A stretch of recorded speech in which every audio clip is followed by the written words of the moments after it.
اتقوا الله حق تقاته ولا تموتن إلا وأنتم مسلمون يا أيها الناس اتقوا ربكم الذي خلقكم من نفس واحدة وخلق منها زوجها وبث منهما رجالا كثيرا ونساء واتقوا الله الذي تساءلون به والأرحام إن الله كان عليكم رقيبا يا أيها الذين آمنوا اتقوا الله وقولوا قولا سديدا يصلح لكم أعمالكم ويغفر لكم ذنوبكم ومن يطع الله ورسوله فقد فاز فوزا عظيما أما بعد فإن أصدق الحديث كتاب الله وخير الهدي هدي محمد صلى الله عليه وسلم وشر الأمور محدثاتها وكل محدثة بدعة وكل بدعة ضلالة وكل ضلالة في النار. Ikhwan dan akhwat sekalian dimanapun berada, dalam kajian buku wasiat Nabi SAW di Ghadir Khum ini, buku ini dicetak di tahun yang lalu ya, di bulan Dzulhijjah 1442 Hijriyah atau bulan Agustus 2021. Dan dengan berjalannya waktu ternyata juga saya dapatkan data-data dan informasi-informasi terbaru tentang permasalahan wasiat Nabi SAW di Ghadir Khum ini, sehingga ada juga yang perlu untuk ditambahkan informasi-informasi tersebut. Kita awali dengan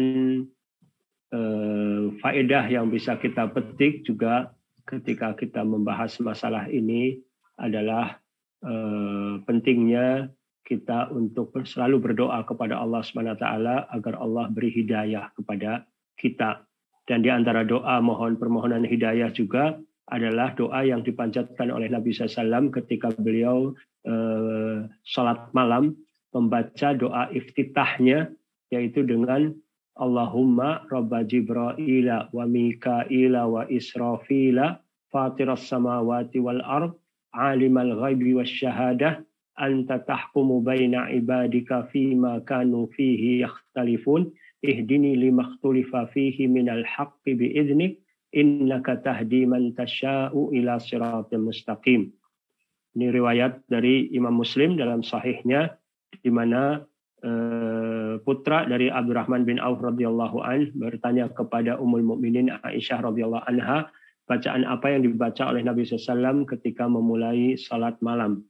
Maka Aisyah radhiyallahu anha menyebutkan dengan doa tersebut yang di dalamnya disebutkan Allahumma Rabba Jibra'ila wa Mika'ila wa Israfila. Ya Allah, Rabb malaikat Jibril, malaikat Mikail, malaikat Israfil. Malaikat Jibril yang ditugaskan untuk menyampaikan wahyu, yang dengan wahyu tersebut hati manusia ini menjadi hidup. Kemudian malaikat Mikail ditugaskan untuk menurunkan hujan, yang dengan hujan juga tumbuh-tumbuhan jadi hidup, hewan-hewan bisa minum, dan manusia juga bisa hidup di muka bumi ini dengan adanya air hujan yang turun. Kemudian juga malaikat Israfil yang ditugaskan untuk meniupkan sangkakala di hari kiamat, dan juga meniupkannya pula untuk hari kebangkitan, yang dimana manusia nanti akan dibangkitkan kembali di hari akhirat untuk mempertanggungjawabkan semua amalan-amalannya selama di dunia. Ini setelah itu Fatiras samawati wal ard, pencipta langit-langit dan bumi, Alimal ghaibi wasyahadah, yang mengetahui yang gaib dan yang nyata, gitu ya. Kemudian baru anta tahkumu baina ibadika fima kanu fihi yakhtalifun. Engkau memutuskan di antara hamba-hambamu apa-apa yang mereka perselisihkan. Nanti di akhirat akan Allah berikan keputusan dari segala hal-hal yang apa diperselisihkan oleh manusia selama hidup di dunia ini. Kemudian kita minta ihdini limakhtulifa fihi minal haqqi bi'idnik. Ya Allah, berilah hidayah kepadaku dari apa-apa yang diperselisihkan berupa kebenaran dengan izin-Mu. Anta tahdim, kemudian bahwasanya Engkau memberi hidayah kepada siapa-siapa yang Engkau kehendaki ke jalan yang lurus. Ini penting untuk terus kita mohon supaya Allah selalu membimbing kita. Termasuk hal-hal yang diperselisihkan oleh manusia adalah permasalahan wasiat Nabi SAW di Ghadir Khum. Ghadir Khum adalah nama tempat antara Mekah dan Madinah. Dari Mekah sekitar 160 km ya. Kalau dari Madinah ke Ghadir Khum sekitar 190 kurang lebihnya 196 km. Jadi Nabi SAW singgah di Ghadir Khum ini di tanggal 18 Zulhijjah tahun ke-10 Hijriah. Hari tanggal 18 Zulhijjah ini sekarang ini dirayakan oleh kaum Syiah di seluruh dunia dengan penyebutan Hari Raya Idul Ghadir. Idul Ghadir. Yang sebenarnya perayaan Idul Ghadir ini juga baru dimulai. Yang memulainya ini baru terjadinya di tahun 352 Hijriah. Perayaan Idul Ghadir tersebut. Mengapa kaum Syiah merayakan dan apa wasiat Nabi SAW di Ghadir Khum ini yang juga menjadi pertentangan dari dahulu sampai sekarang antara Ahlus Sunnah wal Jamaah dengan kaum Syiah, terutama kaum Syiah Rafidhah atau Imamiyah atau Itsna Asyariyah. Sebagian dari yang hadir atau yang mendengarkan ceramah ini insya Allah sudah membaca, tapi tidak ada salahnya saya bacakan juga hadisnya di halaman 26 dari buku, yaitu Nabi SAW berkhutbah di Ghadir Khum sepulang dari Haji Wada. Perjalanan kurang lebih dari Haji Wada itu dari Mekah tanggal 14 Zulhijjah sampai di Ghadir Khum tanggal 18 Zulhijjah, sekitar 4 hari perjalanannya. Jarak 150 atau 160 km, tapi ditempuhnya 4 hari. Itu kalau kita membayangkan hal tersebut, maka perjalanan ibadah haji, ibadah umroh yang dilakukan di masa sekarang ini jauh lebih ringan, jauh lebih mudah dibandingkan di masa-masa dahulu. Sehingga ketika kita sekarang pun melakukan ibadah umroh atau haji pun merasakan adanya kesulitan-kesulitan, tapi tentu ketika membandingkan dengan perjalanan di masa dahulu yang akan jauh lebih sulit, bayangkan ada sampai di antara sahabat yang melahirkan, sahabat perempuan ya, melahirkan waktu berada di Dzulhulaifah di Bir Ali ketika akan menunaikan ibadah haji itu dalam keadaan melahirkan, yaitu Asma binti Umais radhiyallahu anha, istri dari Sayyidina Abu Bakar radhiyallahu anhu, yang melahirkan anak bernama Muhammad. Ya. Kemudian Nabi SAW sampai di Ghadir Khum itu pagi hari subuh. Dari situ para sahabat artinya setelah salat subuh berzikir, membaca Al-Quran, ada yang sarapan, kemudian memberikan makanan untuk hewan yang mereka naiki, gitu ya. Kemudian juga ada juga waktu untuk istirahat juga, qailulah, yang sehingga ketika bangun untuk sholat zuhur itu sudah segar, dan Nabi SAW setelah selesai sholat zuhur berkhutbah, berwasiat di sana di hadapan sekitar 70.000 sahabat radhiyallahu anhum ajmain. Sedangkan yang datang untuk menunaikan ibadah haji itu sekitar 120.000 atau 140.000 orang. Jadi menunjukkan di sini kurang lebih 50.000 atau 70.000 sahabat yang tidak ikut bersama Nabi SAW sepulang dari ibadah haji. Tidak semuanya ikut ya, karena ada sebagian jamaah haji tinggalnya di Mekah, tinggal di Taif, tinggal di Yaman, di Mesir, di Irak, yang mereka tidak ikut bersama Nabi SAW. Nabi SAW berwasiat ketika menyampaikan ya ayuhan nas, ala ayuhan nas, dalam Sahih Muslim ya, ala ayuhan nas, ketahuilah wahai manusia, fa innama ana basyarun yushiku ayyatiya rasulu rabbi fa ujiba. Aku ini adalah manusia biasa, hampir-hampir datang malaikat maut yang akan menjemputku, yaitu utusan dari Rabbku gitu ya, yang akan mencabut nyawa. Lalu maka aku menerimanya. Artinya Nabi SAW menerima. Wa ana tarikun fikum tsaqalain. Nabi SAW sebelum memberikan wasiat menyampaikan dulu bahwa sudah dekat ajal beliau. Ini menjadikan para sahabat lebih serius, lebih fokus untuk mendengarkan apa pesan Nabi SAW. Wa ana di sini tarikun fikum tsaqalain. Aku tinggalkan kepada kalian dua hal yang penting. Ya. Awaluhuma kitabullah fihil huda wan nur fakhudhu bi kitabillah wastamsiku bihi. Yang pertama adalah kitabullah Al-Quran. Di dalam Al-Quran ini ada petunjuk, ada cahaya. Ambillah isi Al-Quran dan berpegang teguhlah. Ini wasiat dari Nabi SAW yang penting untuk kita amalkan tentunya, gitu ya. Untuk kita praktekkan bagaimana kita menerima wasiat dari Nabi SAW, yaitu untuk kita ini berpegang teguh dengan Al-Quran. Agar kita berpegang teguh dengan Al-Quran, tentu kita termasuk harus menjadi orang yang rajin membaca Al-Quran siang dan malam, memahami isinya, mempelajari tafsirnya, mengamalkan isi Al-Quran. Kemudian yang kedua, wa ahlu baiti. Aku wasiatkan kepada kalian keluargaku. Artinya aku titipkan kepada kalian keluargaku ini, artinya pesan dari Nabi SAW, wasiat dari Nabi SAW sebelum meninggal, agar kaum muslimin, agar para sahabat radhiyallahu anhum dan kaum muslimin semuanya memperlakukan keluarga Nabi SAW dengan sebaik-baiknya. Menghormatinya, memuliakannya, tidak menghinakannya, tidak meremehkannya, tidak mendoliminya. Lalu Nabi SAW menyampaikan, udzakirukumullaha fi ahli baiti, udzakirukumullaha fi ahli baiti, udzakirukumullaha fi ahli baiti.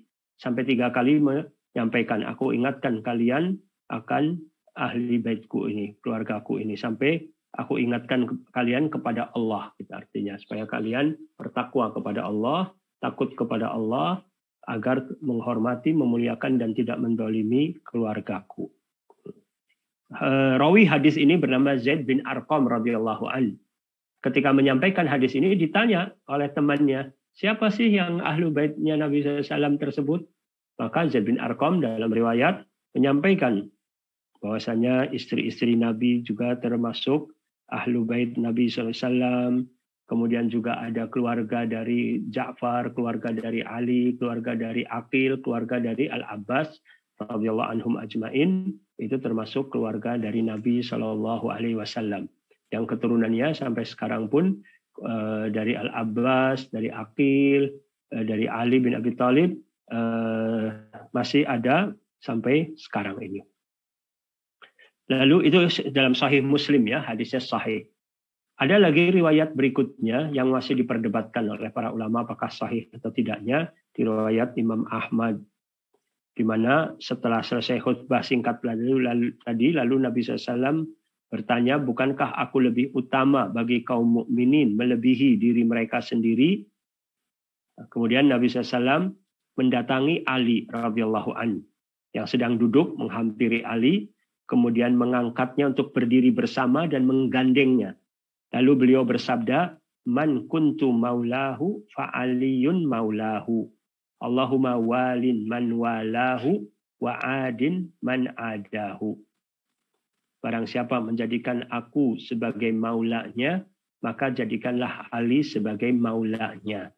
Ya Allah, kasihilah, cintailah orang yang mencintai Ali, dan musuhilah orang yang memusuhi Ali. Gitu ya. Dalam buku diterjemahkannya, tolonglah orang yang mencintai Ali. Tapi lebih tepatnya sebenarnya, cintailah orang yang mencintai Ali. Musuhilah orang yang memusuhi Ali. Hadis riwayat Imam Ahmad dan dimuat dalam kitab Silsilah Ahadits Shahihah. Ini ada perbedaan pendapat di kalangan ulama tentang kesahihan riwayat tadi. Syekhul Islam Ibnu Taimiyah dan beberapa ulama mendhaifkan. Kemudian juga Imam Ibnu Qayyim, Ibnu Hajar Al-Asqalani, Imam Adz-Dzahabi mensahihkan hadis ini, gitu ya. Tapi Syekhul Islam pun mengatakan seandainya hadis ini pun sahih, maknanya tidak seperti apa yang dipahami oleh kaum Syiah. Kaum Syiah ini mengartikan man kuntu maulahu fa'aliyun maulahu. Barang siapa menjadikan aku sebagai imamnya, maka jadikanlah Ali sebagai imamnya. Gitu. Artinya sebagai dianggap hadis ini sebagai wasiat dari Nabi SAW kepada para sahabat untuk menjadikan Ali radhiyallahu an, Sayyidina Ali radhiyallahu an sebagai khalifah sepeninggal Nabi SAW. Ini yang dipahami oleh kaum Syiah dari hadis Ghadir Khum tersebut. Tapi Ahlu Sunnah wal Jamaah menjelaskan bahwa hadis tersebut wasiat dari Nabi SAW kepada kaum muslimin agar kaum muslimin loyalitas dan mencintai Sayyidina Ali radhiyallahu anhu. Pertama, dari arti kata maula sendiri, dalam bahasa Arab itu punya lebih dari 10 arti maula tadi. Jadi tidaklah mungkin bagi Nabi SAW untuk menyampaikan suatu wasiat yang sangat penting tentang suksesi kepemimpinan, digunakan kata-kata yang masih memiliki multitafsir, memiliki banyak pengertian. Kalau Nabi SAW ingin menyampaikan wasiat tadi berupa suksesi kepemimpinan, tentu akan dengan bahasa yang lebih tegas. Jadikanlah Ali sebagai khalifah sepeninggalku, jadikanlah Ali sebagai imam sepeninggalku, gitu ya. Itu seperti itu. Tapi bukan dengan bahasa maula. Sedangkan maula punya arti yang banyak, dan dalam hal ini, konteks ini yang lebih tepat adalah sebagai penolong, sebagai orang yang loyal, dan orang yang mencintai. Bahkan setelah itu kan ada hadisnya tadi, ya Allah, cintailah Ali, cintailah orang yang mencintai Ali, musuhilah orang yang memusuhi Ali.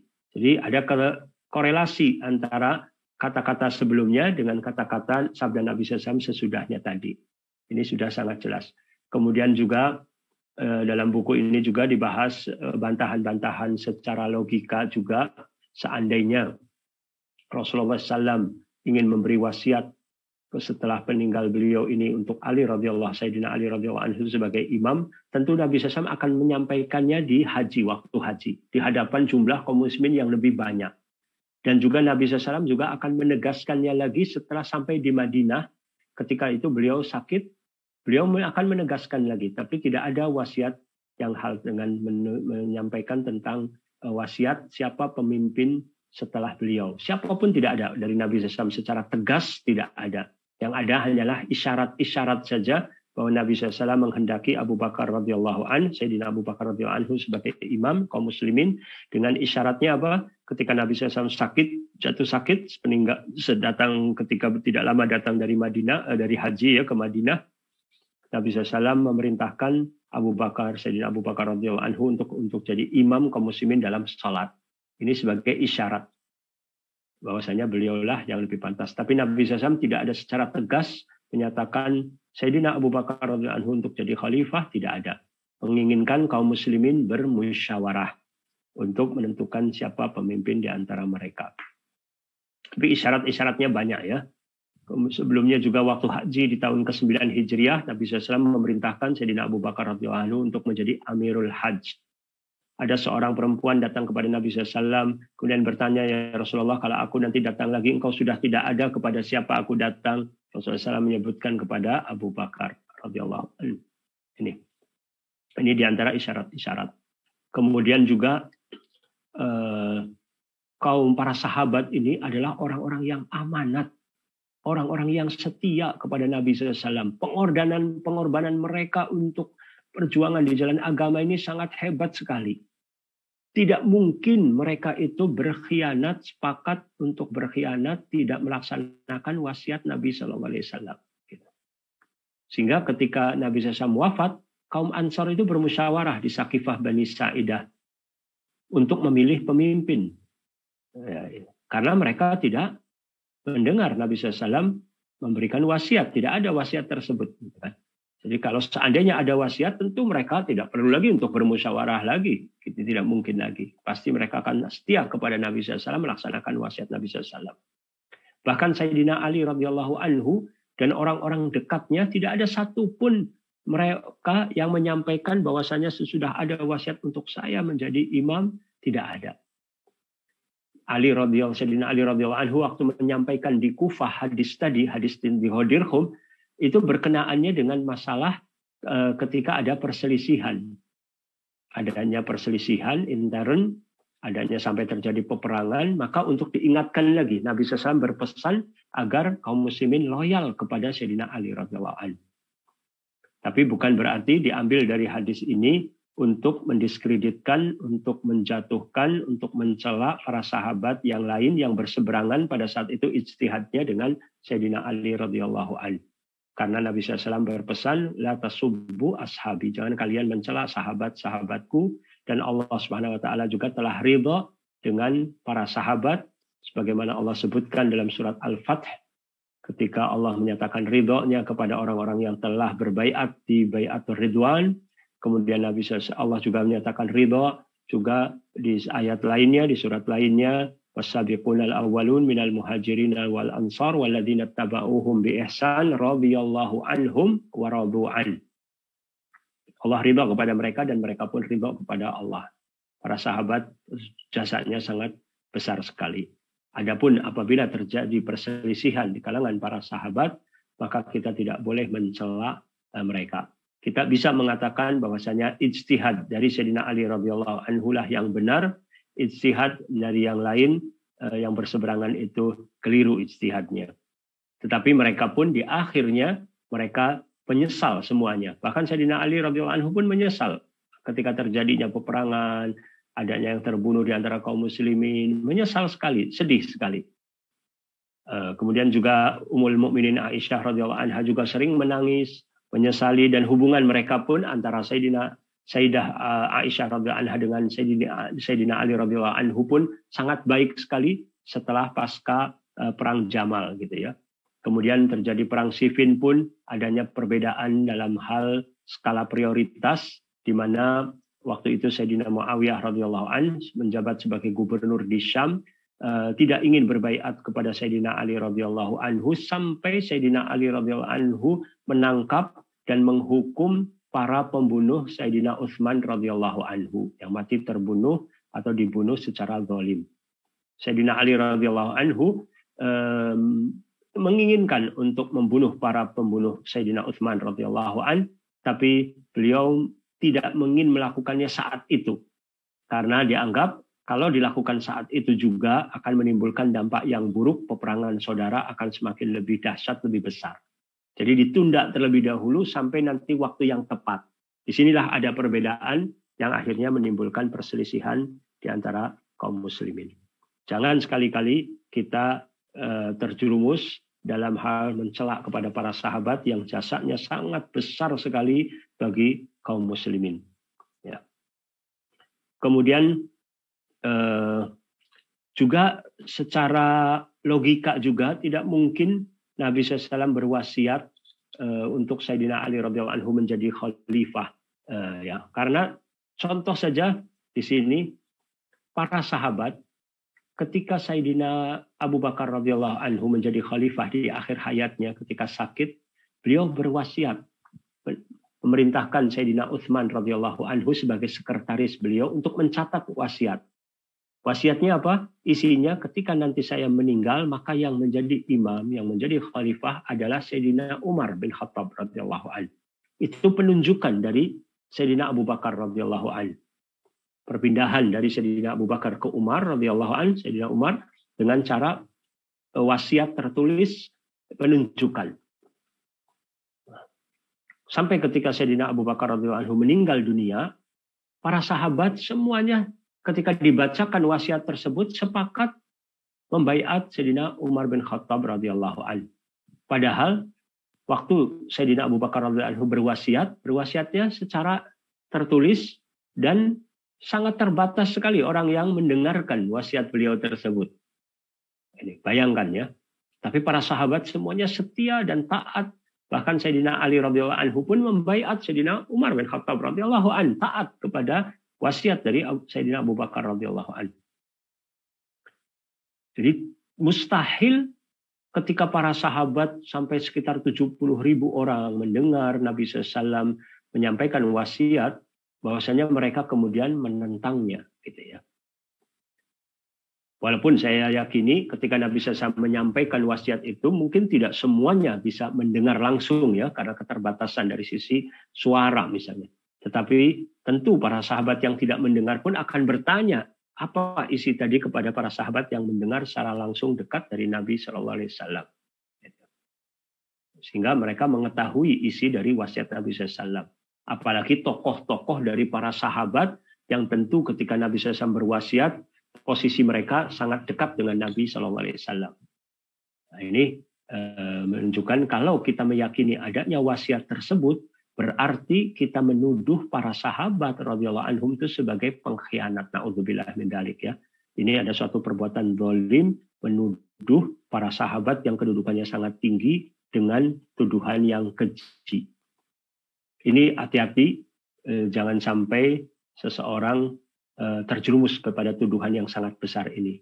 Seseorang menuduh di dunia kepada seseorang di zaman sekarang saja, satu orang saja akan nanti dipertanggungjawabkan di akhirat kezalimannya tadi. Na'udzubillah, bisa menjadi penyebab azab yang Allah berikan kepada seorang hamba yang menuduh seorang muslim yang baik dengan tuduhan yang keji di zaman sekarang ini. Bagaimana ternyata yang dituduhnya itu ribuan dari orang-orang yang hebat, orang-orang yang agung, para pahlawan kita yang punya jasa besar tersebarnya Islam di seluruh dunia. Ini harus dipikirkan benar-benar, jangan sampai terjadi nanti penyesalan dengan memberikan tuduhan-tuduhan keji kepada para sahabat radhiyallahu anhum. Kemudian kaum Syiah juga meyakini ada satu ayat dalam firman Allah di surat Al-Maidah ayat 67 yang berbunyi, Ya ayyuhar rasul balligh ma unzila ilaika mir rabbik wa illam taf'al fama ballaghta risalatahu wallahu ya'simuka minan nas innallaha la yahdil qaumal kafirin. Surat Al-Maidah ayat 67. Wahai para rasul, sampaikanlah, wahai rasul ya maksudnya Nabi Muhammad SAW, wahai rasul, sampaikanlah apa yang diturunkan kepadamu dari Rabb-mu. Jika engkau tidak menyampaikannya, maka engkau tidak melaksanakannya, ya, maka engkau tidak menyampaikan amanat Allah, tidak menyampaikan risalah Allah. Dan Allah memelihara engkau dari gangguan manusia. Sesungguhnya Allah tidak memberi hidayah kepada orang-orang kafir. Ayat ini dipahami oleh kaum Syiah, bahwasanya ayat ini menurut mereka turunnya di Ghadir Khum. Agar Nabi SAW menyampaikan risalahnya, maksudnya adalah menyampaikan keimaman Sayyidina Ali radhiyallahu anhu sepeninggal beliau. Seolah-olah dipahami oleh mereka bahwa Nabi SAW punya perasaan takut kepada para sahabat untuk menyampaikan risalah Allah tersebut. Maka Allah sebutkan, jangan engkau takut, harus sampaikan. Kalau engkau tidak menyampaikan hal ini, berarti engkau tidak menyampaikan risalah sama sekali. Itu na'udzubillah ya, tuduhan yang sangat keji. Sebagai Nabi SAW takut kepada para sahabat, berarti juga tujuan kepada para sahabat juga yang akan mungkin menyakiti Nabi SAW kalau Nabi menyampaikan suksesi kepada Ali radhiyallahu an. Ini adalah suatu tuduhan-tuduhan yang sangat keji sekali. Menurut mereka, setelah itu barulah turun firman Allah di Ghadir Khum juga, al-yauma akmaltu lakum dinakum wa atmamtu alaikum ni'mati wa raditu lakumul islama dina. Tapi menurut Ahlussunnah wal Jamaah, sebagaimana terdapat dalam Sahih Bukhari, bahwa firman Allah, al-yauma akmaltu lakum dinakum wa atmamtu alaikum ni'mati wa raditu lakumul islama dina, itu turunnya di Arafah. Waktu Nabi SAW dan kaum muslimin sedang wukuf di Arafah di hari Jumat. Pada hari ini, telah aku sempurnakan bagi kalian agama kalian, aku cukupkan nikmatku bagi kalian, dan aku ridho Islam sebagai agama bagi kalian. Kemudian tadi ya ayyuhar rasul balligh ma unzila ilaika mir rabbik ini, mereka menggunakan adanya riwayat yang lemah. Bahkan Syekh Al-Albani rahimahullah dalam kitab silsilah ahadits dhaifah ini dan maudhu'ah mengatakan riwayat tersebut maudhu' palsu. Yang isinya dari riwayat itu disandarkan kepada Abu Sa'id Al-Khudri radhiyallahu anhu. Sahabat Abu Sa'id Al-Khudri radhiyallahu anhu mengatakan ayat ya ayyuhar rasul balligh ma unzila ilaika mir rabbik dan turunnya di Ghadir Khum mengenai Ali bin Abi Thalib radhiyallahu an. Itu isinya. Tapi para ahli hadis menjelaskan bahwa ini adalah riwayat yang lemah. Ada cacatnya, diantaranya 2 rawi yang lemah. Bahkan riwayat yang sahih adalah menunjukkan bahwa ayat ini turunnya di Madinah. Berarti bukan di Ghadir Khum. Para ulama memang berbeda pendapat kapan turunnya ayat ini. Syekh Rasid Ridho dalam Tafsir Al-Manar mengatakan turun di Mekah, sebagaimana yang saya kutip dalam buku ini, ya, wasiat Nabi SAW. Tapi ternyata setelah dipelajari lagi, para ulama lagi yang lain menjelaskan bahwasanya yang lebih kuat adalah turunnya di Madinah, bukan di Mekah. Setelah Nabi SAW hijrah. Adapun kapan persisnya, di sini ulama beda pendapat. Ada yang mengatakan tahun ke-4 Hijriah, ada yang mengatakan tahun ke-5, ada yang mengatakan tahun ke-7, ada yang mengatakan tahun ke-9. Yang jelas mereka sepakat bahwa ayat ini turun sebelum haji wada. Sebelum Nabi SAW menunaikan ibadah haji. Kalau menurut versi Syiah, turunnya sepulang Nabi SAW dari haji wada di Ghadir Khum. Tapi yang benar adalah sebelum haji, Allah menyampaikan bahwasanya sampaikanlah risalah. Artinya jangan sampai takut kepada orang-orang kufar yang akan menyakiti Nabi SAW untuk menyampaikan yang hak. Dan surat Al-Ma'idah ayat 67, kalau kita baca ayat sebelumnya dan ayat sesudahnya berkenaan dengan masalah ahlul kitab. Adanya upaya-upaya juga dari ahlul kitab, terutama kaum Yahudi yang berupaya untuk membunuh Nabi Muhammad SAW. Adanya pengkhianatan dari mereka. Walaupun upaya pembunuhan kepada Nabi SAW sudah dilakukan oleh kaum musyrikin Mekah ketika Nabi SAW hendak hijrah itu, di malam ketika Nabi SAW hendak hijrah itu, rumah Nabi SAW dikepung oleh kaum musyrikin untuk dibunuh. Tapi Allah jaga. Wallahu ya'simuka minan nas. Allah pelihara kamu dari gangguan manusia. Mereka yang ngepung itu mengantuk semua, tertidur. Nabi SAW bisa keluar dengan selamat. Nabi SAW menjemput Sayyidina Abu Bakar radhiyallahu anhu untuk hijrah, kemudian bersembunyi terlebih dahulu di Gua Thur. Para musyrikin juga mendatangi Gua Thur, tapi Allah juga pelihara, jaga Nabi SAW dan Sayyidina Abu Bakar radhiyallahu anhu, mereka tidak melihatnya. Ketika pulang, setelah 3 malam, tinggal di Gua Thur, Nabi SAW dan Sayyidina Abu Bakar radhiyallahu anhu berangkat untuk hijrah, dikejar oleh Suraqah bin Malik. Tapi tidak sampai Suraqah ini bisa menyentuh Nabi SAW, padahal hendak membunuhnya.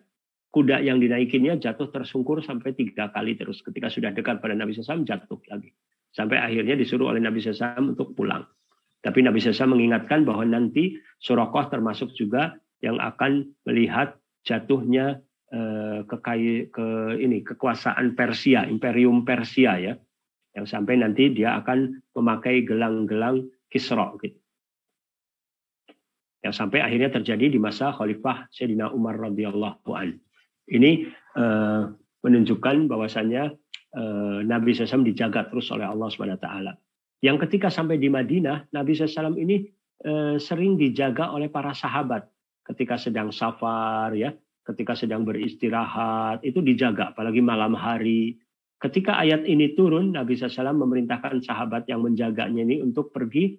Saya sudah mendapatkan penjagaan dari Allah Subhanahu wa Ta'ala. Sebagaimana dimuat dalam kitab Silsilah Ahadits As-Sahihah yang disusun oleh Syekh Muhammad Nasiruddin Al-Albani rahimahullah. Ini tentang masalah ayat tadi, ya, surat Al-Maidah ayat 67. Tapi kaum Syiah ini, di antaranya ada penulis buku, ya, dari Syiah ini yang mengatakan bahwa ayat surat Al-Maidah 67 ini turun di Ghadir Khum mengenai Ali radhiyallahu anhu ini diakui oleh Ahlus Sunnah dan disepakati oleh kaum Syiah. Jadi diakui oleh Ahlus Sunnah. Kenapa dianggap diakui oleh mereka? Katanya ada dalam kitab-kitab tafsir seperti tafsir Fathul Qadir, Syekh Imam Syaukani rahimahullah, tafsir Ad-Durrul Mansur, Imam Suyuti, ada disebutkan oleh mereka riwayat tersebut. Ketika diperiksa memang ada riwayat tersebut, tetapi penulisnya dari kitab tafsir itu sedang memaparkan saja. bahwa ini loh ada riwayat yang seperti ini, tapi tidak lagi menilai, meneliti apakah benar, apakah tidak seperti itu. Cuman hanya sedang memaparkan saja. Nah, pemaparan tadi bukan berarti penulisnya menyetujui, gitu kan? Ini yang dipahami oleh mereka, kesempatan seolah-olah dengan adanya pengakuan dari Ahlus Sunnah. Padahal Ahlus Sunnah tidak mengakui. Karena kalau mengakui hal tersebut, berarti konsekuensinya menuduh para sahabat itu sebagai para pengkhianat. Na'udzubillah. Ini masalah besar. Bukan perbedaan ijtihadiyah yang kita ini boleh menerima atau mungkin menghormati pendapat yang lain. Ini sama sekali ini masalah prinsip. Para Ahlus Sunnah juga menjelaskan latar belakang yang melatar belakangi Nabi SAW berwasiat di Ghadir Khum ada latar belakang sebelumnya yang sudah bisa nanti dibaca dalam buku ataupun mendengarkan ceramah yang pernah saya kirimkan linknya tersebut ya. Jadi ada latar belakangnya. Seandainya latar belakang itu pun dianggap tidak terjadi, bukan itu misalnya. Walaupun para ulama menyampaikan ya latar belakang tersebut. Bisa dibaca juga di buku ya dari PDF ini ucapan Imam Ibnu Katsir rahimahullah dalam kitab Al-Bidayah wan Nihayah. Dalam kitab Al-Bidayah wan Nihayah Imam Ibnu Katsir menyampaikan Nabi SAW berkhutbah di halaman 23 dan 24. Nabi SAW berkhutbah di lembah antara Mekah dan Madinah sepulang dari Haji Wada di daerah dekat Juhfah yang bernama Ghadir Khum. Di sana Nabi SAW menyebutkan keutamaan Ali bin Abi Thalib radhiyallahu an dan beliau membersihkan nama baik Ali radhiyallahu an dari setiap komentar miring beberapa sahabat yang membersamai Ali dari Yaman lantaran kebijakan Ali radhiyallahu an terhadap mereka yang dianggap sebagai tindakan kezaliman dan bakhil. Padahal yang benar adalah sikap Ali radhiyallahu an. Karena itu setelah Nabi SAW menyelesaikan manasik haji di tengah perjalanan pulang ke Madinah pada tanggal 18 Dzulhijjah bertepatan dengan hari Ahad, beliau singgah di Ghadir Khum, lalu beliau berkhutbah di bawah pohon dengan khutbah yang agung. Beliau jelaskan beberapa hal dan menyebutkan keutamaan Ali radhiyallahu an, amanahnya, keadilannya dan kedekatannya dengan beliau. Dengan khutbah tersebut hilanglah ganjalan-ganjalan di hati banyak orang terhadap Ali radhiyallahu an. Ini penjelasannya ya. Jadi ada latar belakang yang melatar belakangi Nabi SAW berwasiat di Ghadir Khum. Dari ucapan tadi juga kita dapatkan pelajaran juga bahwa sebagian pasukan Ali radhiyallahu anhu itu menganggap Ali itu melakukan satu kezaliman atau tindakan bakhil ketika Ali radhiyallahu anhu marah atas keteledoran mereka, atas kelalaian mereka. Jadi ketika Ali radhiyallahu anhu ini dari Yaman diperintahkan oleh Nabi SAW membawa harta ghanimah yang didapat dari Yaman dan juga harta zakat untuk diserahkan kepada Nabi SAW di Mekah, maka Sayyidina Ali radhiyallahu anhu menurut riwayat yang ada tidak bersama para pasukannya, tapi Ali radhiyallahu anhu ada riwayat yang akan menyusul mereka suruh berangkat duluan ke Mekah. Ada riwayat juga Sayyidina Ali radhiyallahu anhu berangkat duluan ke Mekah, tapi pasukannya baru menyusul. Sebelum mereka pasukan berjalan itu, Sayyidina Ali radhiyallahu anhu memberi amanat. Perintah jangan sampai hewan-hewan zakat, hewan-hewan ghanimah ini dinaiki oleh para anggotanya. Jangan ada yang menaikinya.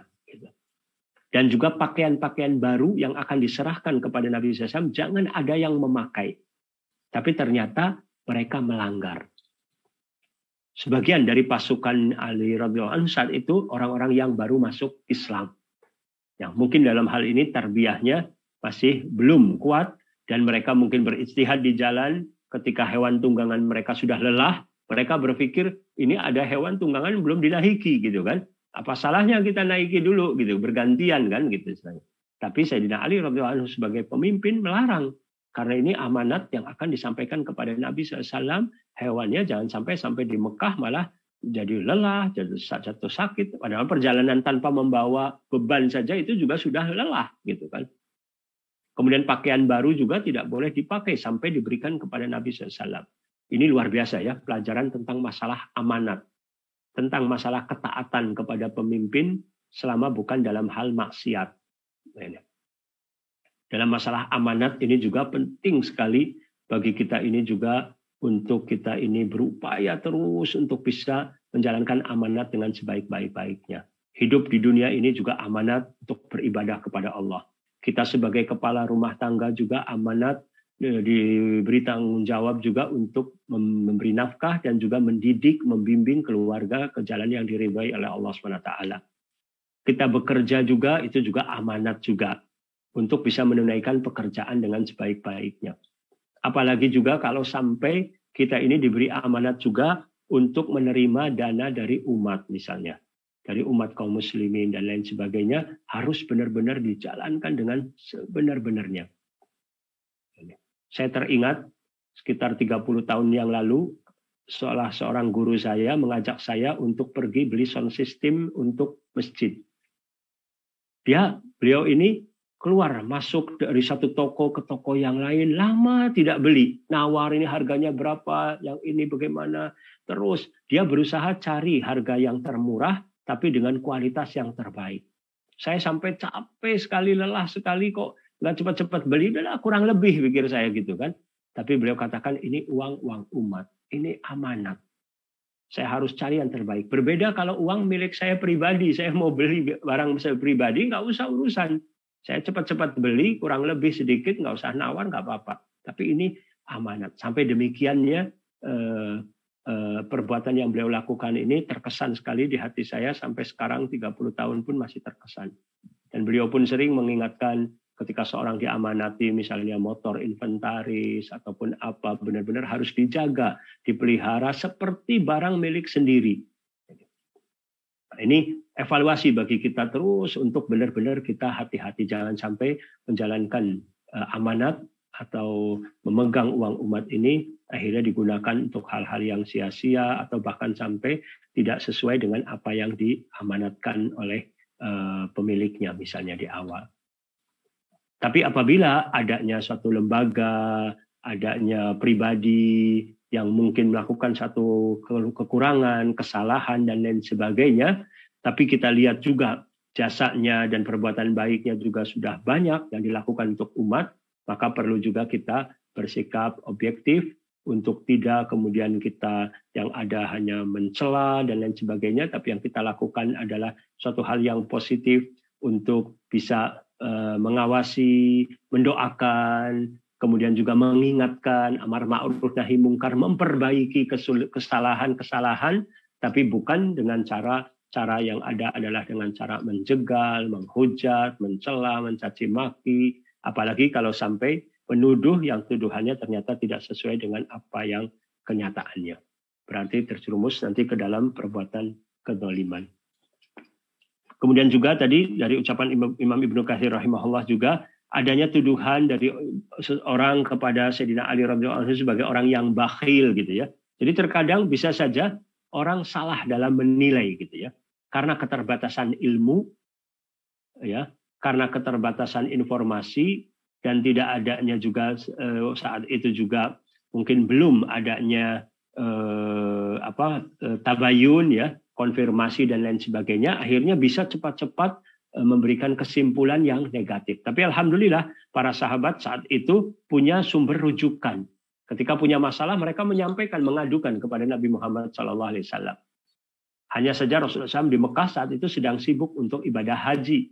Maka beliau memberikan solusi dan memberikan jawabannya ketika berada di Ghadir Khum sesuai kepada orang-orang yang memang dibutuhkan untuk bisa mendengarkan, karena kejadiannya lebih banyak menimpa para kaum muslimin yang berasal dari Madinah.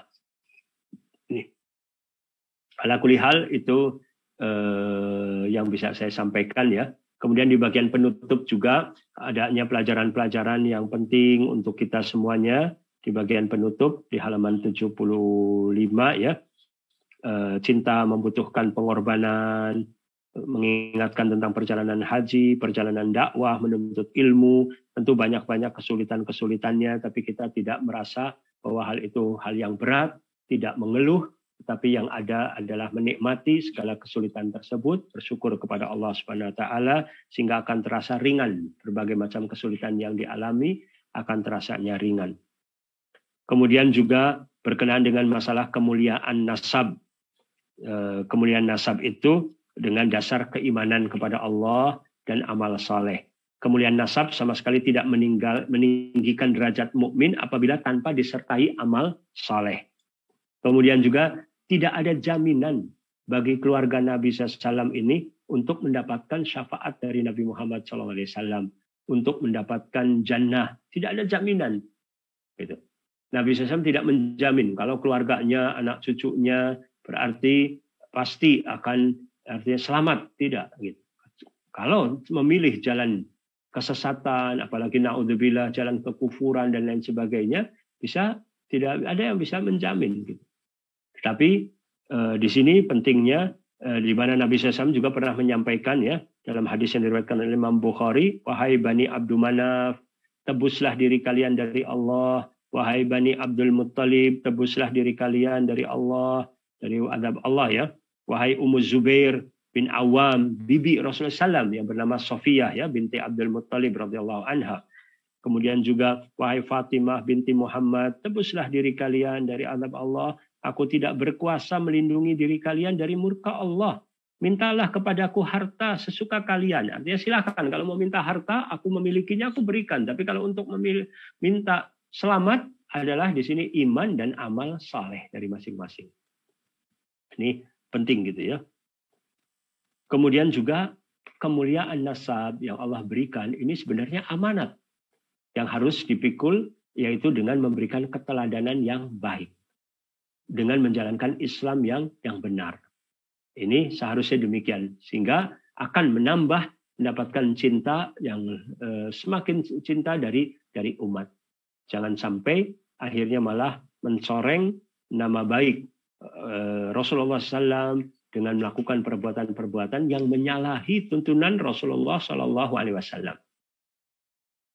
Kemudian kita juga tadi dengan adanya wasiat itu berusaha untuk mengamalkan, yaitu kita memuliakan, menghormati mereka, bukan berarti juga membenarkan apabila mereka berbuat salah, tapi meluruskan, melakukan amar ma'ruf nahi mungkar, gitu kan.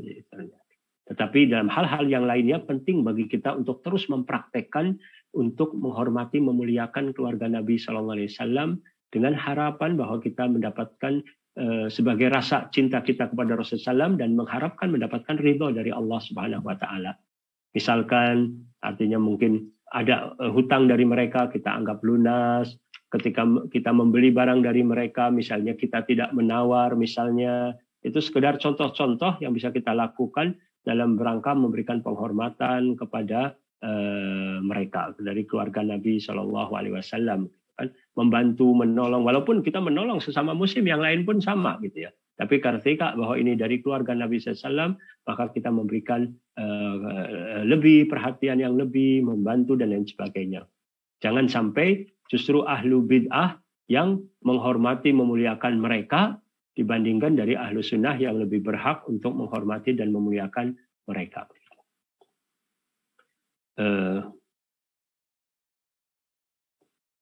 Kemudian kebencian dan cinta ini bisa berubah.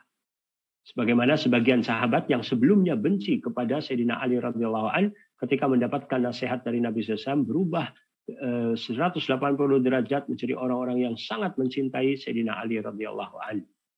Maka perubahan dari benci ke cinta, dari cinta ke benci ini bisa terjadi. Maka kita berusaha terus untuk benar-benar mencintai orang-orang yang memang berhak untuk dicintai, yaitu orang-orang yang soleh, orang-orang yang bertakwa, orang-orang yang dicintai oleh Allah Subhanahu Wa Taala, dan juga kita hendaklah mencintai amal-amal soleh yang mendekatkan diri kita kepada Allah. Ada sebuah doa yang saya ingat dari Nabi SAW dalam hadis yang sahih. Nabi SAW berdoa, Allahumma inni as'aluka fi'lal khairat wa tarkal munkarat wa hubbal masakin wa antaghfirali wa tarhamani wa idza aradta fitnata qaumin fatawaffani ghairu maftun wa as'aluka hubbak wa hubba man yuhibbuk wa hubba amalin yuqarribuni ila hubbik. Ya Allah, aku memohon kepada Engkau perbuatan kebaikan, meninggalkan kemungkaran, dan cinta kepada kaum miskin, orang-orang miskin. Kemudian aku mohon juga kepada engkau untuk mengampuniku dan memberikan rahmat kepadaku. Aku juga memohon kepada engkau cinta kepadamu. Cinta kepada orang yang mencintaimu. Dan cinta kepada amal perbuatan yang mendekatkan diri aku agar cinta kepadamu. Hendaklah kita juga banyak berdoa, Allahumma habib ilainal iman wa zayyinhu fi qulubina wa karrih ilainal kufra wal fusuq wal isyan waj'alna minar rasyidin. Ya Allah, berilah rasa cinta kepada kami akan keimanan, hiasilah keimanan di hati-hati kami, dan berilah kepada kami rasa benci kepada kefasikan, kemaksiatan, kekufuran, gitu ya. Dan jadikanlah kami sebagai orang-orang yang rasyid, orang-orang yang lurus, orang-orang yang lempeng, orang-orang yang tepat dalam bersikap, dalam berbuat sesuai dengan bimbingan Allah Subhanahu wa Ta'ala. Kemudian dalam buku ini juga ada penjelasan tentang keutamaan sahabat ya, supaya kita mencintai para sahabat.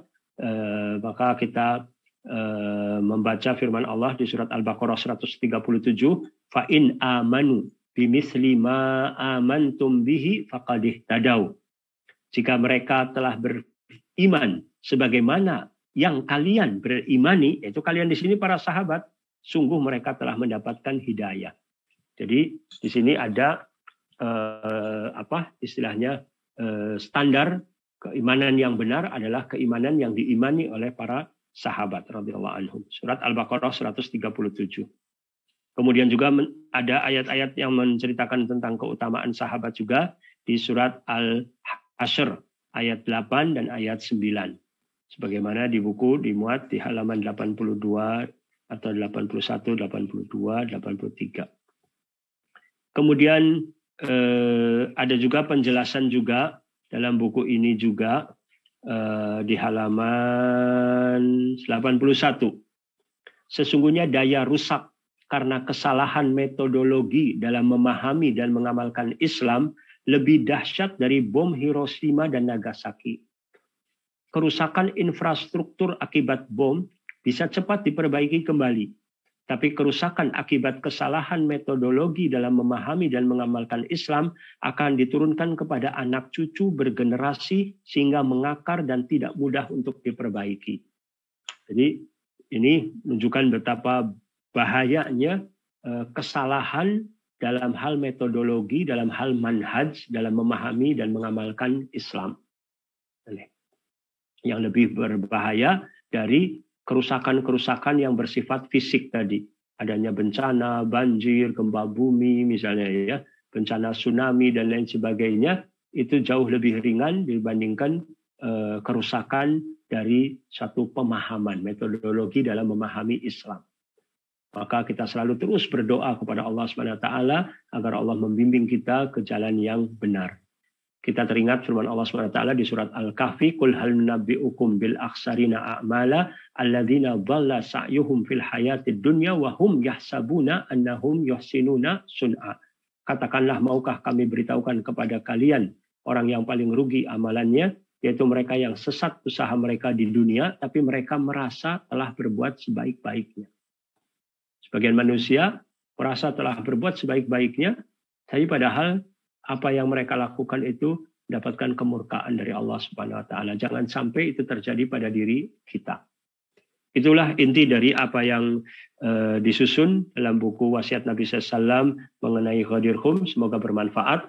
Maka sebelum ditutup, kita buka sesi tanya jawab. Tafadhal. Masya Allah, barakallahu fiik Ustaz atas penyampaian materinya, juga atas usaha yang Ustadz luangkan dalam menulis buku tersebut. Semoga kelak menjadi amal pemberat timbangan kebaikan bagi Ustadz di yaumul akhir. Amin. Selanjutnya kami persilahkan kepada jamaah sekalian yang ingin bertanya bisa langsung raise hand atau bisa juga menitipkannya via chat. Untuk sementara sambil menunggu yang raise hand, izin untuk Anda bacakan Ustadz yang telah masuk melalui fitur chat. Assalamualaikum warahmatullahi wabarakatuh. Ustaz, assalamualaikum. Mohon penjelasannya Ustaz, siapakah nama yang membunuh Sayyidina Ali radhiyallahu anhu? Jazakallahu khairan. Yang membunuh Sayyidina Ali radhiyallahu anhu namanya Abdurrahman bin Muljam kalau tidak salah ya. Artinya beliau seorang khawarij. Yang kalau lihat dari sisi bagaimana ibadahnya luar biasa. Ibadahnya hafal Al-Quran gitu ya. Tetapi memiliki kesalahan yang fatal dalam hal manhaj, metodologi dalam hal memahami Islam. Beliau pembunuh tersebut ya menganggap bahwa Sayyidina Ali radhiyallahu anhu telah keluar dari Islam dan halal darahnya. Itu padahal masih hidup di zaman generasi sahabat, gitu. Tapi bukan bersahabat ya, pembunuhnya sama sekali bukan sahabat. Tapi pembunuh ini bertemu dengan sahabat dan sahabatnya bukan sahabat biasa, tapi sahabat yang luar biasa keutamaannya. Tapi demikian dahsyatnya kerusakan dalam hal pemahaman, apalagi di masa sekarang ini yang sudah jauh dari zaman nubuwah. Istilahnya kita lebih harus hati-hati lagi dalam hal belajar Islam supaya kita memahami Islamnya dengan Islam yang benar, terus banyak berdoa dengan sungguh-sungguh dan juga meluruskan hatinya yang bersih, jangan ada hasad, jangan sampai ada orientasi dunia yang kadang tidak terasa antara mengikuti hawa nafsu gitu ya. Ketika cinta kepada seseorang jangan cinta yang berlebihan, cinta kepada kelompok jangan sampai cinta yang berlebihan yang sampai membutakan. Ini. Tapi jangan sampai salah pahami akhirnya di sini supaya orang takut, janganlah berislam ini benar-benar serius, istilahnya menakut-nakuti orang. Bahkan dianggap ciri-ciri dari orang yang sesat adalah orang yang rajin sholat malam, yang rajin yang hafal Quran dan lain sebagainya, malah dianggap sebagai orang supaya lari dari ketaatan. Jadi ketaatannya dalam satu sisi hafal Qur'annya, sholat malamnya, itu hal yang harus kita contoh gitu kan, karena itu bimbingan dari Islam itu sendiri. Tetapi jangan hanya sekedar Islamologi saja, teori saja, tapi bagaimana juga didasarinya dari faktor keimanan dan adanya ruh yang akhirnya membuahkan dari amal soleh, akhlak yang baik dan seterusnya dengan pengamalan yang benar. Ya. Itu saja mungkin yang bisa saya sampaikan tentang pembunuh Sayyidina Ali radhiyallahu an. Nanti mungkin bisa ditanyakan kepada ustadz yang lain tentang bagaimana sejarahnya lebih mendalam tentang biografi pembunuh tersebut.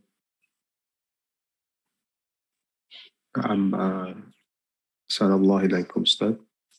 Selanjutnya pertanyaan yang sudah masuk juga yaitu barakallahu fiik, izin bertanya Pak Ustadz. Kita tidak hanya di Indonesia ini ya, di mana saja itu dikenal dengan para habaib yang dinisbatkan dengan keturunan yang memiliki keturunan langsung sampai kepada Rasulullah SAW. Bagaimanakah kita dalam bergaul bersikap dengan mereka dan sejauh mana kebenaran klaim tersebut Ustadz bahwa mereka memiliki keturunan sampai Rasulullah SAW? Jazakallahu khairan. Ya, barakallahu fikum. Ya, mungkin yang lebih tepat kita katakan bahwa mereka adalah keluarga dari keluarga Nabi SAW. Adapun istilah keturunan adalah keturunan dari nasab dari anak laki-laki. Gitu ya. Nabi SAW tidak memiliki anak laki-laki, artinya ada anak laki-laki tapi meninggal terlebih dahulu kan. Sampai yang tidak memiliki keturunan berikutnya gitu, sampai jadi keturunan dari anak laki-laki beliau tidak ada yang hidup sampai sekarang ini. Tapi bolehlah kita katakan mungkin istilah saja keturunan, tapi pada dasarnya artinya adalah masih keluarga dari keluarga Nabi Shallallahu Alaihi Wasallam. Pernah hal ini saya tanyakan kepada seseorang, kemudian orang tersebut mendengar langsung dari Syekh Muqbil bin Hadi Al-Wadi'i rahimahullah, salah seorang ulama ahli hadis di Yaman, yang membenarkan bahwa para habaib yang ada di Hadramut itu adalah dari keluarga Nabi Shallallahu Alaihi Wasallam. Kemudian juga Syekh bin Baz rahimahullah juga ditanya tentang keluarga Nabi SAW yang didapat di Timur Tengah ya, misalnya diceritakan bahwa mereka kalau di Arab Saudi sering dipanggilnya dengan istilahnya Sayyid ataupun mungkin Ashraf gitu ya, dari Syarif misalnya. Kemudian kalau biasanya istilah Sayyid itu keturunan dari Sayyidina Husain bin Ali bin Abi Thalib radhiyallahu anhuma. Kalau Asy-Syarif biasanya keturunan dari Al-Hasan bin Ali bin Abi Thalib radhiyallahu anhuma. Kemudian Profesor Allah pernah ditanya tentang hal ini. Maka beliau menjawab di majalah Panji Masyarakat yang terbit di tahun 1975. Kebetulan saya pernah melihat majalahnya yang aslinya ya, bukan dari internet ataupun dari fotokopian, tapi lihat langsung dan membaca langsung penjelasan dari Profesor Dr. Hamka rahimahullah yang menjelaskan bahwa secara keturunan mereka adalah benar keturunan dari Ali bin Abi Thalib radhiyallahu anhu. Kemudian hanya saja Profesor Dr. Hamka dan juga para ulama lainnya mengingatkan bahwasanya hendaklah mereka ini harus berpegang teguh dengan din yang benar untuk jangan sampai menyimpang dari jalan yang benar. Bahkan di buku ini juga saya muat ya, maaf, di buku Wasiat Nabi SAW dimuat di halaman sebentar.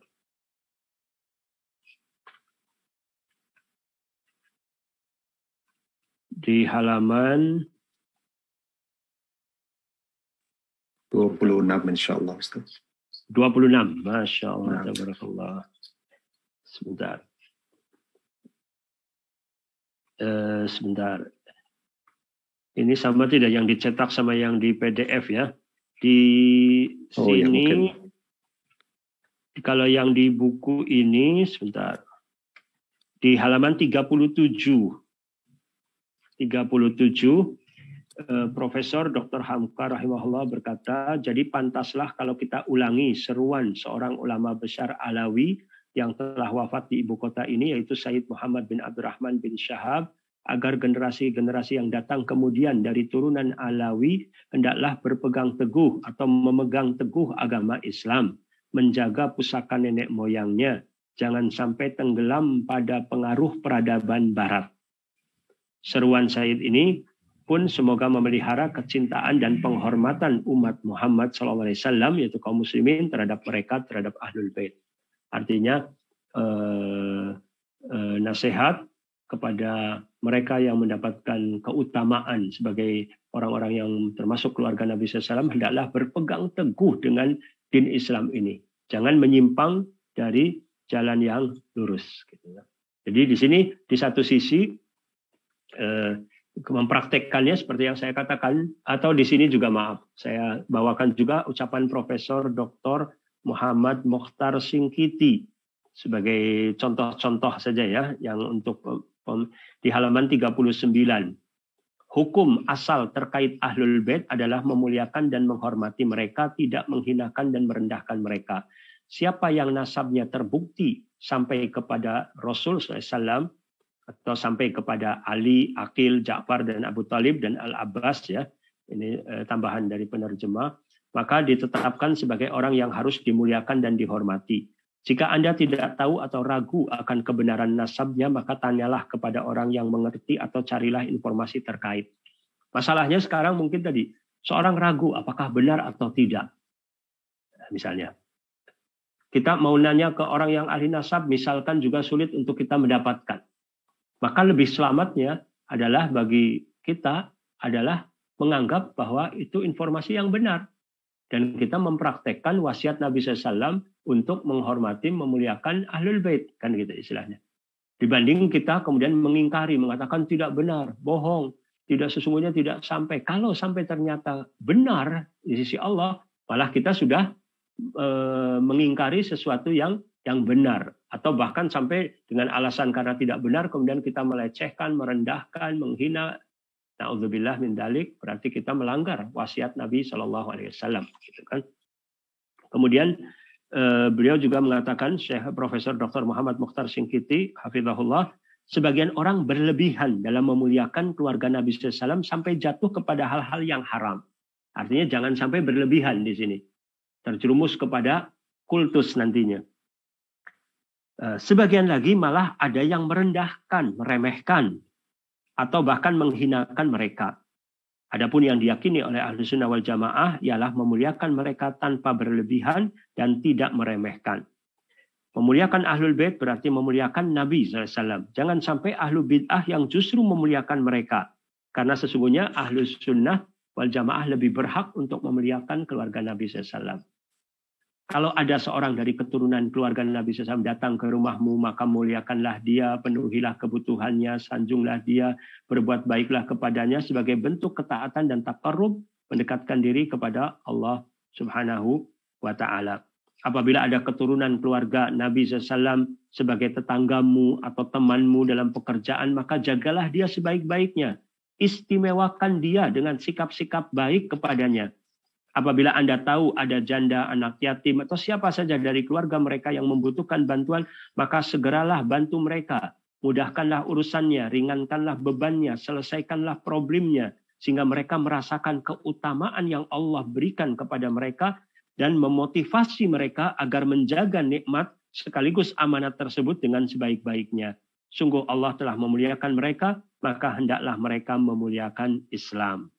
Mereka yang termasuk keluarga Nabi SAW berkewajiban untuk menjadi contoh dan teladan yang baik. Jangan sampai ahlul bait berkata atau melakukan sesuatu yang tidak pantas.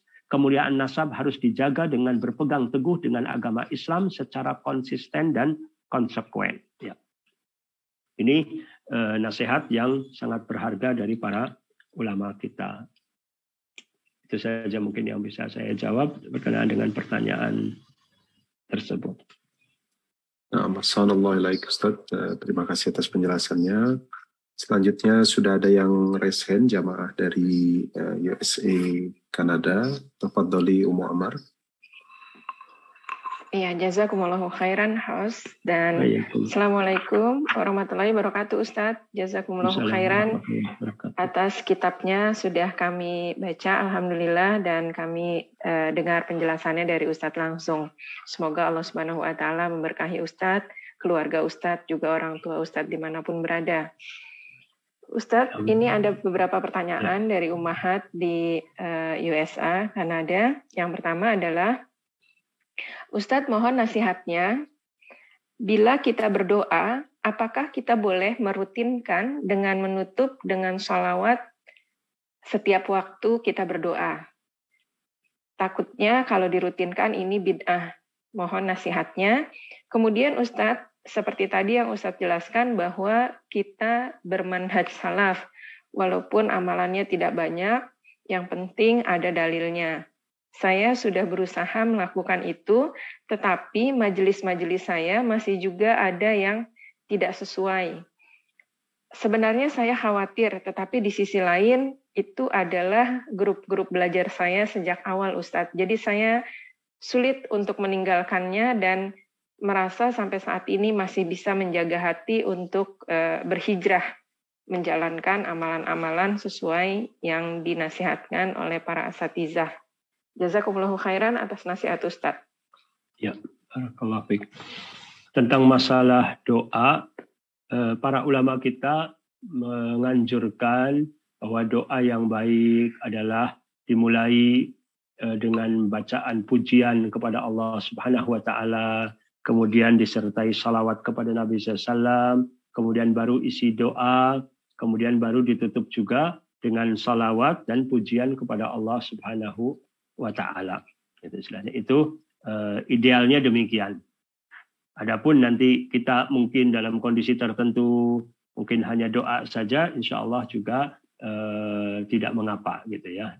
Cuman lebih baiknya, afdalnya yang lebih utama adalah dengan dimulai dengan pujian pada Allah SWT, salawat kepada Nabi SAW, kemudian isi doa, kemudian juga salawat dan ditutup dengan pujian kepada Allah Subhanahu wa Ta'ala. Kemudian tentang kita semua ini sedang berproses gitu ya.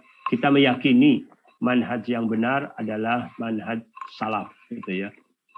Adapun prakteknya kita penuh dengan kekurangan, penuh dengan kesalahan. Yang penting kita terus untuk berusaha, terus untuk memperbaiki diri.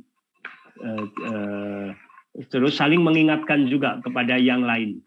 Kemudian tidak menganggap bahwa manhaj salaf ini hanya milik komunitas tertentu saja yang memang menyampaikan selalu bahwa kami mengikuti manhaj salaf dan lain sebagainya misalnya ya. Bisa saja ada sebagian komunitas mungkin tidak menyampaikan secara langsung bahasa sebagai salaf atau salafi atau salafiyun misalnya ya. Tapi mereka juga menginginkan untuk mengikuti Al-Quran dan As-Sunnah dengan mengikuti ijma'nya para sahabat radhiyallahu anhum. Sehingga semuanya masih sedang dalam berproses untuk kita juga berusaha untuk terus menjadikan bahwa memang manhaj salaf ini milik kita semua, milik umat Islam istilahnya ya. Adapun ada orang-orang yang mungkin masih ada kekeliruan dan lain sebagainya, kita pun sama, saya pun sama, artinya perlu terus untuk kita memperbaiki diri, kemudian juga saling mendoakan, mudah-mudahan keadaan umat menjadi semakin lebih baik lagi, kemudian juga semakin kuat di atas pemahaman dan pengamalan yang benar gitu ya. Wallahu a'lam. Iya Ustadz. Masih boleh satu lagi Ustadz? Ya, silakan. Iya Ustadz. Assalamualaikum warahmatullahi wabarakatuh. Ustadz, di buku Ustadz yang terakhir faidahnya ketika Ali diwafatkan di usia 30 tahunan, di situ disebutkan bahwa usia yang terbaik 40-an untuk berubah dan harus berubah di waktu yang seperti itu. Sedangkan saya sudah jauh di atas itu Ustadz, dan banyak sekali kekurangannya. Saya ingin belajar yang benar-benar Ustadz, tetapi berat sekali. Padahal di sisi lain saya juga masih punya anak-anak yang masih kecil-kecil yang harus saya didik. Kekhawatiran yang sangat dalam karena saya tidak bisa mendidik anak-anak saya. Dan bagaimana, apa yang harus saya lakukan Ustadz? Apa yang pertama-tama atau keseharian amalan ibadah yang benar-benar harus saya lakukan? Mohon nasihatnya Ustadz. Jazakumullahu khairan. Baik. Ya. Di halaman 67 ada satu bab di buku ini, hikmah diakhirkannya Sayyidina Ali radhiyallahu anhu sebagai khalifah gitu ya. Di halaman 69 penulis menyampaikan saat Rasulullah Shallallahu Alaihi Wasallam wafat, usia Sayyidina Ali bin Abi Thalib radhiyallahu anhu adalah 33 tahun. Waktu Nabi Shallallahu Alaihi Wasallam wafat, gitu. Usia yang masih sangat muda untuk memimpin kaum muslimin secara keseluruhan dengan segala problematikanya. Di dalam Al-Quran disebutkan bahwa usia matang seseorang manusia adalah ketika telah mencapai usia 40 tahun.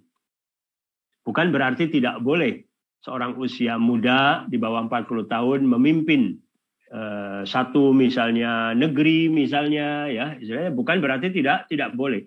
Hanya saja ini analisa dari penulis, artinya bahwasanya saat itu usia Sayyidina Ali radhiyallahu anhu masih 33 tahun.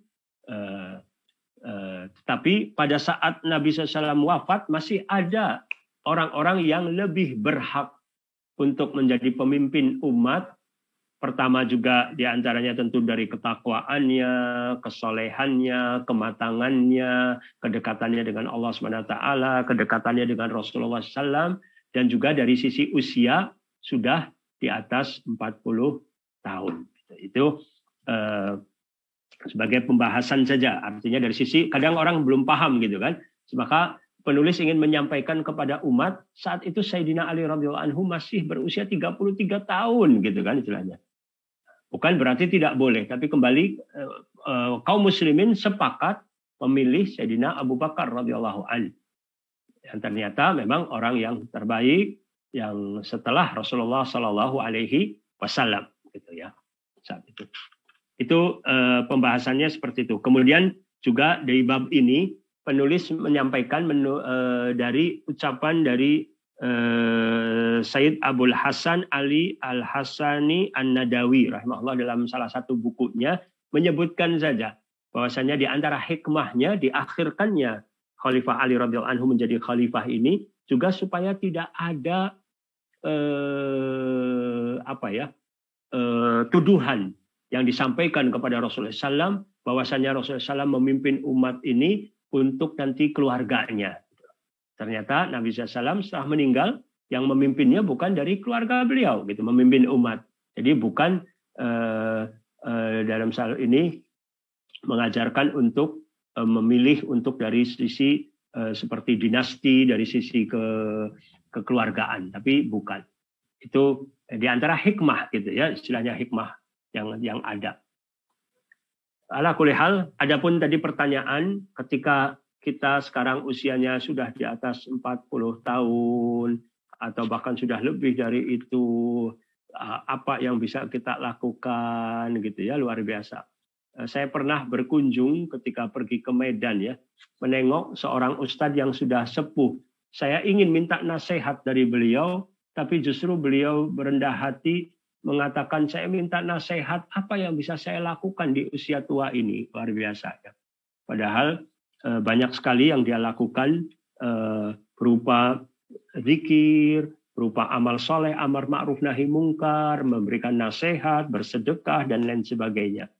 Ini penting sekali bagi kita yang sudah mendapatkan hidayah, dan apalagi juga sudah usia tadi.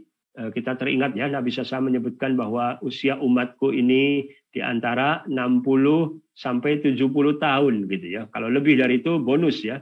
Tapi secara umum adalah umat Nabi Muhammad SAW itu usianya 60 sampai 70 tahun. Kita sudah misalnya ada yang sudah dekat, ada yang mungkin sudah di usia tersebut, maka di sini tentu orientasi kita harus lebih orientasinya untuk akhirat tadi, untuk akhirat. Bagaimana sisa umur kita ini supaya bisa benar-benar maksimal kita gunakan untuk kebaikan dan untuk tabungan akhirat kita. Perbanyak amal-amal soleh, perbanyak ibadah, gitu. Kurangi dari sisi ambisi-ambisi dunia, dan kalaupun ada ambisi yang sifatnya duniawi, tapi tujukan, niatkan bahwa itu sebagai jembatan untuk akhirat kita juga, sebagai wasilah, bukan sebagai satu tujuan. Ya.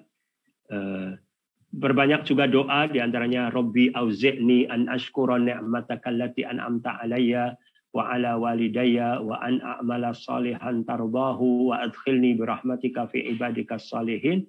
Dan juga doa Rabbi auzi'ni an ashkura ni'mataka allati an'amta alayya wa ala walidayya wa an a'mala salihan tardahu wa aslih li fi dzurriyyati inni tubtu ilaik wa inni minal muslimin. Ya. Mungkin itu yang bisa saya sampaikan berkenaan dengan pertanyaan tadi. Masya Allah, assalamualaikum ilaik Ustaz. Terima kasih atas penjelasannya. Ini masih ada yang masuk Ustaz, apa masih ada waktu untuk tidak apa-apa. Silakan Ustaz. Boleh. Barakallahu fiik Ustaz. Pertanyaan selanjutnya Ustaz, izin bertanya lagi terkait menyikapi sebagian umat yang terkadang berlebihan tadi Ustaz atas nasihat atas perilaku kepada ahlul bait, yaitu berebut sampai untuk memberikan salam kepada ahlul bait tadi, bertujuan untuk mendapatkan karomahnya. Bagaimana penjelasan, apakah betul hal demikian Ustaz? Jazakallahu khairan. Ya. Jadi para nasihat para ulama yang disampaikan, yang saya dapatkan tadi tentang memuliakan tadi, dalam hal tadi bersikap tadi kan sudah dijelaskan, memudahkan urusannya, meringankan bebannya, misalnya menghormati dan lain sebagainya, bukan dalam hal yang seperti tadi adanya merendahkan seolah-olah kita sebagai orang yang rendah gitu ya, membungkuk-bungkuk dan lain sebagainya, bukan hal yang seperti itu gitu kan istilahnya. Adapun masalah artinya sebenarnya masalah mencium tangan misalnya ya, masalah mencium tangan. Kalau kita lihat praktek dari bagaimana para sahabat yang satu dengan yang lain, kemudian juga mereka juga mencium tangan dari keluarga Nabi SAW, dari para sahabat, itu ada dilakukan gitu ya istilahnya. Tetapi di sini juga bagi orang yang tadi dicium tangannya juga jangan sampai akhirnya terjerumus kepada ujub, kepada kebanggaan, atau bahkan juga mungkin akhirnya ketika ada orang lain yang salaman tidak menciumnya, dia akhirnya jadi tidak suka, dianggap tidak menghormati dan lain sebagainya. Jangan standarnya dari masalah mencium tangan. Gitu. Bahkan seseorang harus lebih takut barangkali dicium tangannya tadi dengan dikhawatirkan adanya berlebihan dengan mengkultuskan ataupun mungkin menganggap adanya keberkahan dari sosok orang tersebut semata-mata. Misalnya ini juga perlu kita perbaiki lagi dalam hal bersikap gitu ya istilahnya, untuk tidak berlebihan. Ala kulli hal ini juga PR bagi saya pribadi untuk lebih mempelajari lebih dalam lagi bagaimana contoh-contoh bersikap yang berlebihan yang bagaimana, yang tidak berlebihan yang bagaimana juga cara-cara juga menghormati, dan juga bagaimana juga dalam hal tetap al-wala wal bara' juga tetap dijaga.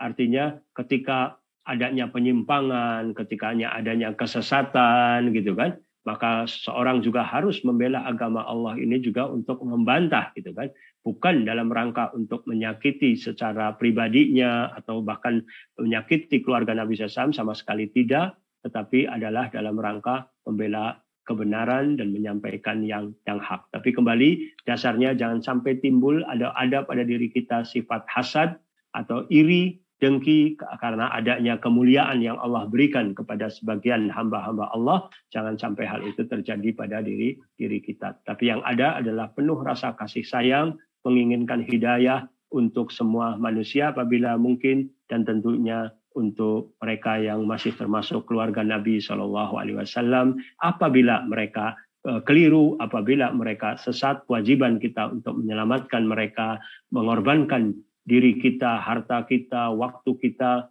untuk hidayahnya mereka misalnya. Di samping tentu untuk hidayah kita, keluarga kita, teman-teman, saudara kita yang lainnya. Wallahu alam, artinya saya sendiri penuh dengan keterbatasan, mohon maaf belum bisa memberikan jawaban yang memuaskan dari pertanyaan-pertanyaan yang sampai kepada saya. Ya. Jazakallahu khairan Ustaz atas penjelasannya. Ini sebetulnya ada yang raise hand di Clubhouse, cuma ada kendala sedikit teknis untuk kami bisa memberikan akses suara. Jadi mohon dimaafkan kepada Akhuna Muhammad Ridwan yang tampaknya sudah raise hand. Kami mohon maaf yang sebesar-besarnya karena sedikit kendala teknis. Terakhir mungkin ada satu lagi Ustadz, apakah masih boleh Ustadz? Insyaallah dari jamaah di Eropa ada yang bertanya bagaimanakah Ustadz sebaiknya kita berinteraksi dengan kolega kita, teman yang berpemahaman Syiah yang cukup banyak juga itu Ustadz di Eropa. Iya. Jazakallahu khairan. Iya. Apabila teman yang tadi berpahaman Syiah tersebut bukan orang yang sebagai penyeru ya, sebagai dai yang menyebarluaskan pemahamannya gitu. Kemudian juga kita memiliki misalnya ilmu yang kuat untuk bisa meluruskan kesalahan, maka tentu kewajiban kita untuk menyelamatkan, untuk membimbing gitu ya.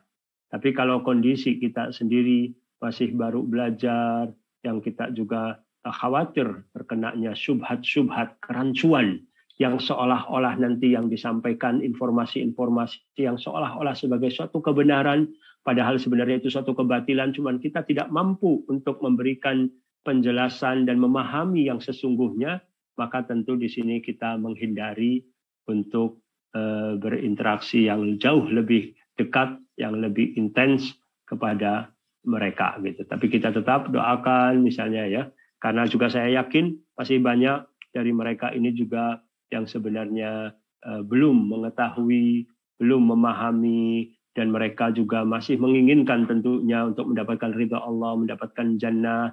Maka jangan lupa untuk kita sertakan dalam doa-doa kita kepada orang-orang yang kita kenal dari mereka untuk agar Allah memberikan hidayah kepada mereka. Ya. Assalamualaikum Ustaz. Terima kasih atas penjelasannya, atas materi yang telah disampaikan, juga sesi tanya jawab. Alhamdulillah sudah terjawab semua pertanyaan yang diamanahkan. Barakallahu fiik Ustaz. Untuk itu kami yang bertugas mohon maaf jika ada kesalahan, kekurangan, salah kata dalam kajian malam ini. Alhamdulillah banyak sekali faedah-faedah yang kita dapatkan dari Ustadz pada malam hari ini. Kami juga kembali mengingatkan bagi jamaah yang mungkin belum sempat meluangkan waktu membaca buku yang telah ditulis oleh Ustadz. Semoga Allah mudahkan untuk dapat membacanya. Sangat banyak sekali faedah dan manfaat yang bisa kita amalkan insyaallah. Untuk itu kami akhiri kajian malam ini hari ini. Mungkin ada kata penutup dari Ustadz yang akan disampaikan, Ustadz? Ya, ala kulli hal artinya saya secara pribadi juga masih merasakan jauh dari ilmu ya, harus terus menanyakan lagi lebih dalam lagi kepada para ahli ilmu, pada para ulama dalam hal bersikap dalam kehidupan sehari-hari, dalam memahami dari din ini, bagaimana prakteknya dalam mengamalkan apa yang kita pahami dari keilmuan tersebut, sambil terus jangan lupa berdoa kepada Allah SWT. Kemudian apa yang saya sampaikan tadi bukan berarti adanya kelemahan dalam bersikap terhadap kebatilan, ya, jangan dipahami seperti itu. Ada kalanya di mana seseorang harus bersikap yang tegas, yang keras kepada orang-orang yang ahli batil gitu ya. Tapi juga kita harus terus memiliki hati yang lembut dan penuh kasih sayang kepada manusia, di mana mudah-mudahan kita berharap agar Allah menjadikan kita ini sebagai kunci pembuka pintu kebaikan dan juga sebagai kunci penutup pintu keburukan. Dan kita berharap kepada Allah SWT agar Allah jadikan kita sebagai orang yang mendapatkan hidayah dan menjadi penyebab orang banyak mendapatkan hidayah Allah Subhanahu wa taala. Wassallallahu ala nabiyina Muhammad wa ala alihi washabbihi wasallam wa akhiru da'wana alhamdulillahi rabbil alamin. Saya persilahkan lagi kepada moderator untuk menutup acara. Assalamualaikum warahmatullahi wabarakatuh. Waalaikumsalam warahmatullahi wabarakatuh. Wa jazakumullahu khairan pada Ustadz, juga kepada jamaah semua. Dengan ini sudah berakhir kajian kita malam hari ini. Insyaallah kita dimudahkan untuk berjumpa kembali di pertemuan selanjutnya biidznillah ta'ala. Untuk itu kita tutup dengan doa kafaratul majlis. Subhanakallahumma wa bihamdik asyhadu an la ilaha illa anta astaghfiruka wa atubu ilaik. Assalamualaikum warahmatullahi wabarakatuh. Waalaikumsalam warahmatullahi wabarakatuh.